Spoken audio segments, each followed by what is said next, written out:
สวัสดีทุกคน เรามาเปิดกล้องกันด้วยหน้าสถานีรถไฟ ตอนนี้แพรวพรรณและสามีนะจ๊ะเตรียมตัวที่จะไปไมอามี่ไปอเมริกา3 อาทิตย์ไปไมอามี่ไปแคริบเบียนเพราะว่าเราจะไปล่องเรือไปแคริบเบียนฉลองการแต่งงานครบรอบ10 ปีนะก็ไปทีนึงแล้วก็กลับก็ไปทั้งหมด3 อาทิตย์เดี๋ยวเราจะมีไปไมอามี่ไปแคริบเบียนก็จะมีแบบ Dominican Republic มีPuerto Rico มี Bahamas นะแล้วก็จะขึ้นเรือไป8 วันจากนั้นเราก็จะไป Naples แล้วก็ Orlando เดี๋ยวฉันจะใส่ insert ไว้ให้ว่าที่นี่จะเป็นที่ไหนบ้างปกติก็คือตอนนี้เราก็อยู่ที่สถานีรถไฟเธอดูสถานีรถไฟวิสามีฉันจ้า ก็ตอนนี้เรากำลังรอรถไฟนะซึ่งเราจองมานานประมาณสัก2 เดือนล่วงหน้าจะได้ตั๋วถูกนะเธอตอนนี้ก็คือว่าเธอเห็นไหมกระเป๋าฉันเพื่อนฉันน่ารักมากกระเป๋าที่ฉันเอาไปนะเธอก็มีแบบเสื้อผ้าชั้น1 ใบแจ่มๆเลยนะแล้วก็มีหนังสือเอาหนังสือไปเยอะมากเอาไปอ่านไว้แบบพักผ่อนกายยาแล้วก็ในกระเป๋าสามีเธอเพื่อนฉันน่ารักมากเขาห่อหมูมาให้กูไปอเมริกาค่ะนี่นึกว่ากูไป เขาค่ายลูกเสือนะห่อหมูทอดมาให้แกแล้วก็มีข้าวเหนียวด้วยนะคนละห่อไว้กัดกินนี่กูขึ้นรถไฟไปหัวหินหรือเปล่ากูอยากจะรู้มาแต่ก็น่ารักมากแกมีแบบกระดูกอ่อนที่แพรวพันชอบด้วยนะแต่ฉันคิดว่าน่าจะกินบนรถไฟไม่ได้เพราะว่ามันน่าจะเหม็นแล้วก็ไปรบกวนผู้โดยสารคนอื่นเขาอะนะเดี๋ยวฉันจะเอาไปกินในห้องนอนตอนเย็นวันนี้เพราะว่าเราไปก่อนล่วงหน้า1 วัน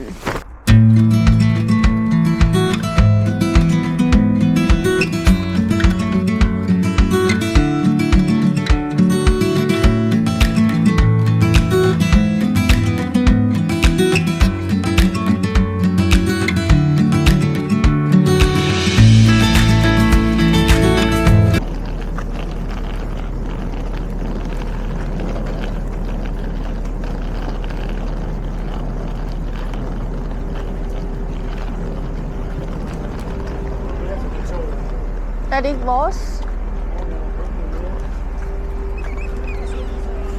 no så kommer der og er tæt kan vi ikke bare spørge Nej, det kommer mere. Jeg har spurgt om en af bedstemutters gamle. Det kommer ikke. okay tak ja så vi hvor sidder vi hen 45, 46. 45 45 46 46 62 62 men jeg synes at vi har fin plads af den her vi kan ikke tage det med i vores sæde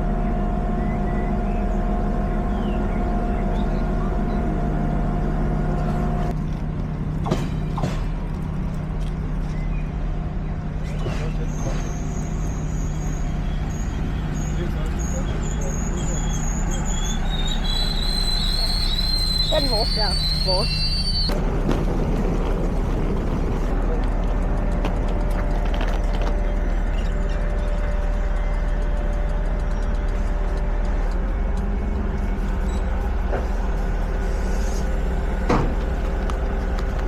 Sådan.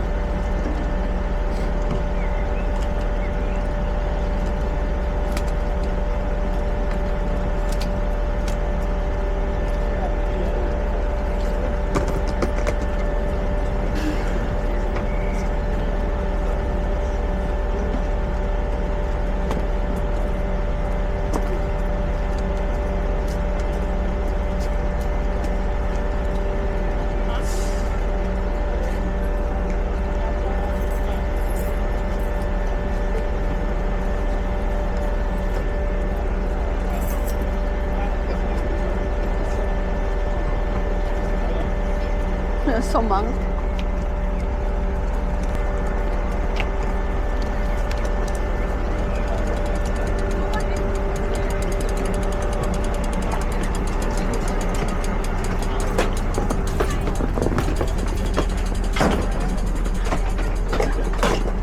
Honey, hvordan til vores tasker?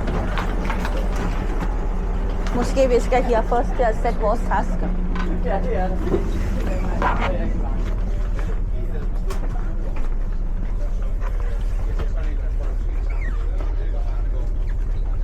This one we just set them here first.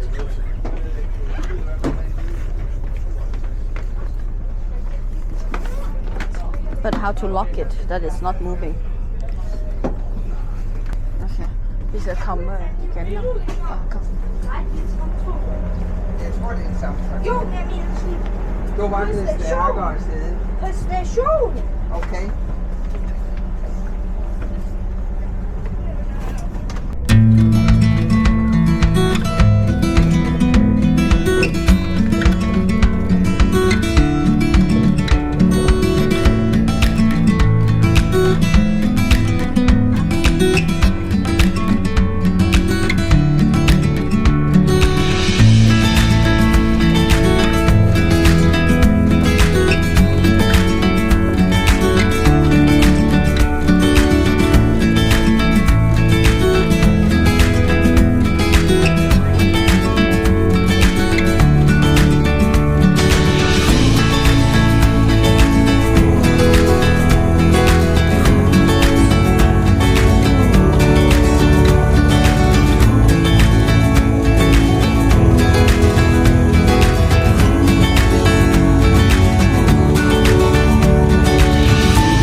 elevator. Der hvor, den vej. Så bare det er Jesper.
Hot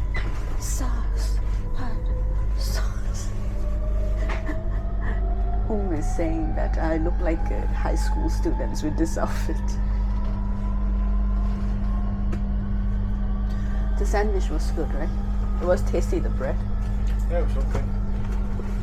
Oceanary was okay. I think it was tasty. It tastes better than don't fucking be like Castellas. He has a here taste. He only like the burger that is something oily. Here taste, I must say.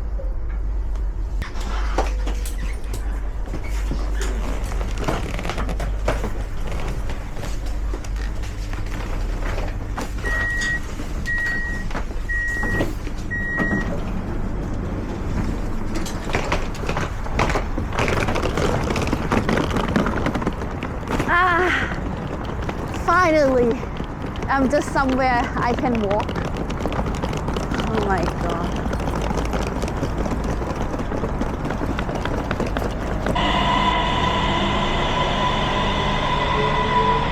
รอขึ้นรถไฟไม่ใช่รอขึ้นลิฟต์ต่อคิวขึ้นลิฟต์จ้า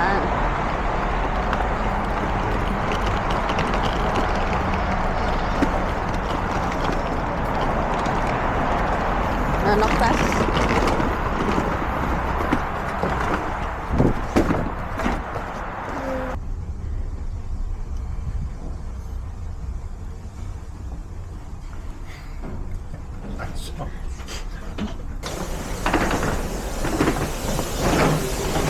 Which way, honey? There are few, the hotel, there. Which one? No, okay.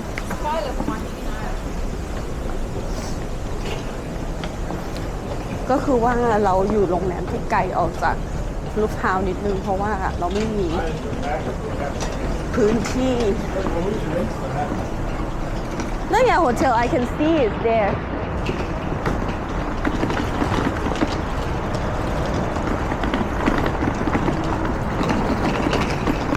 What is the hotel name?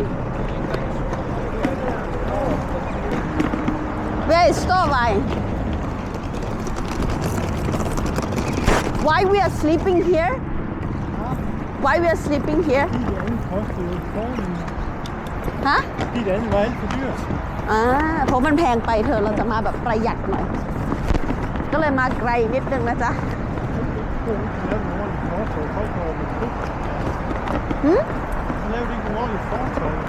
Yeah, what to do then? ไปทางนี้เลยนะ You sure?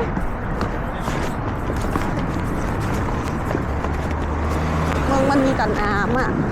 เพื่อการประหยัดหัวกูพาเดินบนไบซิเคิลเลยจ้ะโอ้ยเราจะปลอดภัยไหมเนี่ยเพราะว่าจริงๆเราไม่ควรมาเดินในทางจักรยานนะเพราะมันไม่ปลอดภัยแต่ว่ามันก็ไม่ใช่ทางที่แบบว่า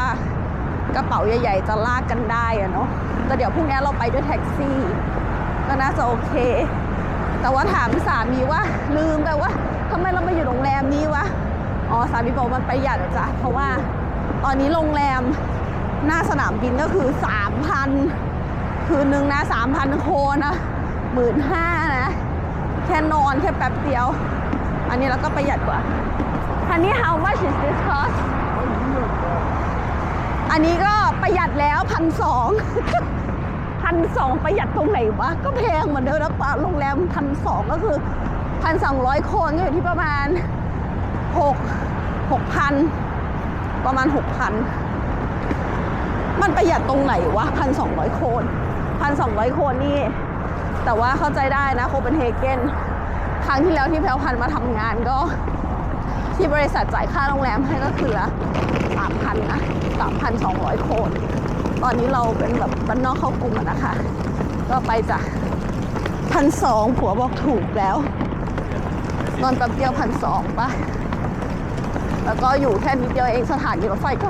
นิดเดียวเดินแค่ข้ามถนนมาก็ถึงแล้วและจริงๆก็คือ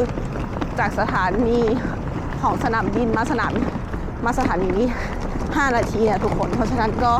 อันไหนประหยัดได้ก็ประหยัดนะจ๊ะเดี๋ยวเราจะไม่เหลือเงินไปกินที่เที่ยวเรายังเหลืออีก3 อาทิตย์ที่จะต้องผ่านร้อนผ่านหนาวเราจะต้องประหยัดงบไปก่อนจ้ะเดี๋ยวฉันจะเอาถึงแล้วโรงแรม Crown Plaza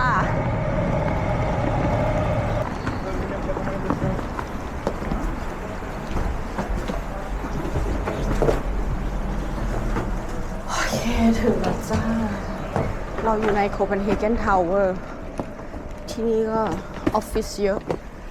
มีออฟฟิศเยอะแยะมากมายแต่ก็มีโรงแรมด้วยอีกดอกนี่กูอยู่สิงคโปร์แล้วเป็นป่าเยอะมากค่ะอลังการดาวหลันดวงมากขอให้ไม่เจอลูกค้าเพราะถ้าเจอลูกค้าสภาพนี้ไม่น่ารอดแถวพันทำไมเธอสภาพเป็นแบบนี้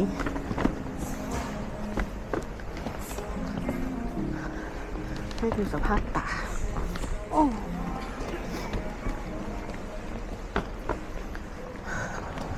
เราจะไป reception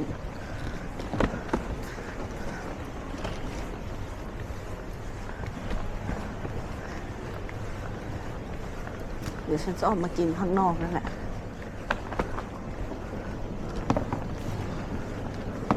เธอลงเลย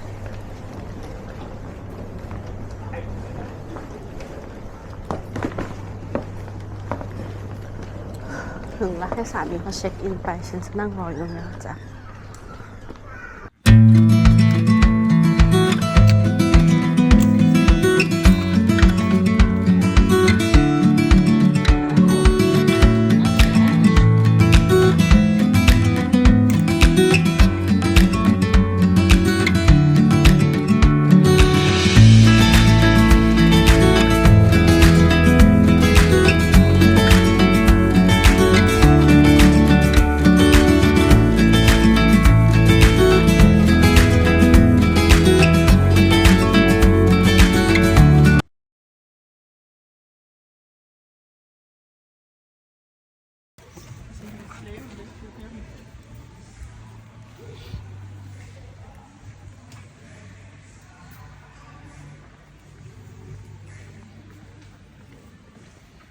Or to sit here.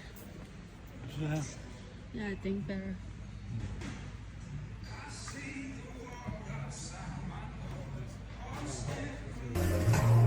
Sure. Yeah. Thank you.